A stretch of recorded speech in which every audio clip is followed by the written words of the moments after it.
সাংবাদিকরা কোনো চোর নয়, সাংবাদিকরা কোনো ডাকাত নয়, সাংবাদিকরা জাতির সামনে সত্য তুলে ধরবে।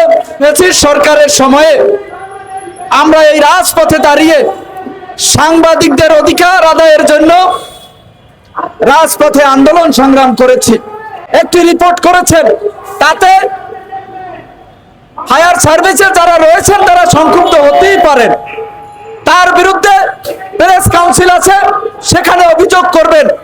এবং এই আইসিটি অ্যাক্টের বিরুদ্ধে আমরা বিগত 15টি বছর সংগ্রাম করেছি, আন্দোলন করেছি যে কথায় কথায় সাংবাদিককে গ্রেফতার করা যাবে না, সংবাদপত্র বন্ধ করা যাবে না, টেলিভিশন চ্যানেলগুলো বন্ধ করা যাবে না। কিন্তু সেই খোলা পানিতে মাছ শিকার করার চেষ্টা করছেন সেই সচিবরা, যখন তারা দালালি করেছিল, এই ফ্যাসিস্টের দালালরা এখনো এই সরকারের একটি বিপদে ফেলার জন্য তারা আজকে একই প্রক্রিয়া বেছে নিয়েছে।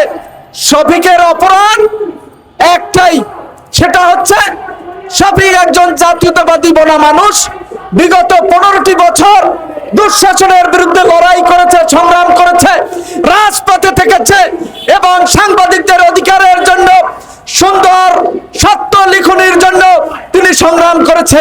আপনারা ছাগল কাণ্ডের কথা শুনেছেন, এই ছাগল কাণ্ড প্রথমে এই শফিক অনুসন্ধানী রিপোর্টের মধ্য দিয়ে তিনি জাতির সামনে তুলে ধরেছেন। আজকে শফিকের অপরাধ, শফিক দেশনেত্রী বেগম খালেদা জিয়ার জীবনী নিয়ে একটি বই লিখেছেন এবং সেই বইটি সারা বাংলাদেশে আলোড়ন সৃষ্টি করেছে। আজকে জাতীয়তাবাদী পরিবারের এবং একজন মুক্ত চিন্তার মানুষ, কবি মানুষ, তাকে রাতের আধারে সেই পাকিস্তানি হানাদার বাহিনীর কায়দায় তাকে উঠিয়ে নিয়ে গিয়ে হাত করা পরিয়ে এবং তাকে জেল হাজতে প্রেরণ করা হয়েছে।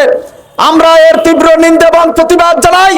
সাংবাদিকরা কোনো চোর নয়, সাংবাদিকরা কোনো ডাকাত নয়, সাংবাদিকরা জাতির সামনে সত্য তুলে ধরবে, তাতে আপনি সংক্ষুব্ধ হতে পারেন। আপনি প্রেস কাউন্সিলে যান, আপনি তাকে যদি সে দোষী সাব্যস্ত হয় তাহলে তার বিরুদ্ধে অভিযোগ থাকলে সেটা আদালতের মাধ্যমে প্রমাণিত হবে, তারপরে তাকে গ্রেফতার করবেন। কিন্তু আজকে এই সরকারকে বিপদে ফেলার জন্য সেই ফ্যাসিস্টের দোসররা উঠে পড়ে লেগেছে। আমরা ধারাবাহিক আন্দোলন সংগ্রাম করছি।